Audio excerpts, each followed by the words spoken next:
Hanya kita adalah neurotypical. Tapi there are certain people who are different. They are not less, but they are different. Their brains are wired differently. So Afin is one of them. He has mild autism lah. Okay, so next page. So actually daripada awal lagi pun memang kami dah perasan yang Afin ni ada problem with the gut, khususnya because pada usia sebulan lebih dalam pantang macam tu pun dia dah start to have problems on the skin, ringworm. Okay, but it's not macam infection. Ringworm is kurap lah kalau you nampak dia bulat-bulat kat kulit kan. But it's not infection, it's like eczema, cuma dia dalam form of ringworm. So daripada awal lagi kita dah cuba fix the gut because we know gut and skin are related. Okay, and then lepas tu tak ada kat slide. Jadi tambah kemudian. And then after that, slowly memang kita combine together dengan homeopathy, dengan supplements. Waktu tu belum berkenalan dengan PE lagi, but we memang biasalah beli supplements semua kan. Cuma unfortunately at the age of 18 months kita perasan yang dia affect dia punya brain juga, because waktu 18 months dia belum ada words.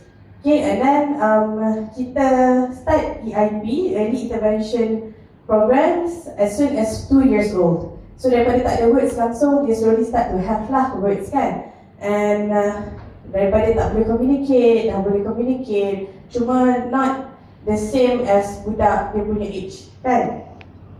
Okay, dan yang saya perasan adalah bila everything pun dah macam improve, dia still ada APD, auditory processing disorder, whereby dia lambat sikit nak proses. Contohnya lah kalau kita tanya dia questions kan, Afin makan apa tadi kat sekolah? Dia macam pending sikit, delete kan.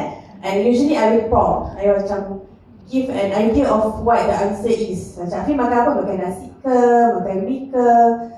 Jadi dia akan cari words daripada apa yang I sebutkan tu, dia sebutlah salah satu jawapan. So sebenarnya as a mother, when that happens kan, kita macam ada a bit of defensive tau. Kalau macam my father ke tanya kan, Afin, dia akan tanya questions kat Afin, I pula yang akan jadi agitated, macam nak suruh Afin jawab kan. Macam I tolong jawabkan ke, ataupun I macam Afin ni kan tadi ni. But then actually it's not dia tak nak jawab, cuma dia lambat sikit kan, dia nak proses benda tu. Okay, next page. Okay, so memang kita hantar konsisten lah. Sekarang ni Afin dia memang hantar ke tadika yang ada apa dia panggil, inklusif kan. Dia buat aktivitis yang bantu dia punya development. Okay, next page. Kan, so memang daripada awal lagi, macam saya kata, kita dah start tahu untuk betulkan dia punya guide. At 5 years old, Alhamdulillah, dia punya skin issues dah okay. Kan kita dah start dengan Shiruto, Spirulina, apa lagi, Aurora. So all these things memang membantu. So dia punya skin okay. But now, gut and brain. So kita has almost only one thing for us to focus on, that is the brain lah. So bila next bio diperkenalkan, I macam, of course the person yang I have in mind is my son. Kita ni ada anak ramai kan. Setiap anak ada different problem. But Afin, I really want to help because dia masih dalam usia 6 tahun. Dan kita nak kalau boleh optimizekan dia punya whole potential. Dan sejak awal lagi bila saya fikir pasal next bio ni, I want to be the one on stage to share Afin because I really want him to get the benefit from it. Okay, so bila dapat next bio ni, memang saya kasih Afin intensively 1 to 3 sessions a day. And pada peringkat awal, dia ada healing crisis tau. Dia sebelum ni dia memang susah nak kawal dia punya bladder. Bukan bladder, bowel. Dia kecil mungkin lagi, tapi dia susah sangat nak pergi toilet untuk berak tu kan. Selalu sangat terberak, sampai saya bergaduh lah kat sekolah. Pasal cikgu kata macam dia tak clean kan waktu hantar kan. So tu memang benda saya struggle sangat. Sampailah dia dah boleh off pampers, tiba-tiba dia berkasih next bio, dia start to berak balik dalam seluar tau.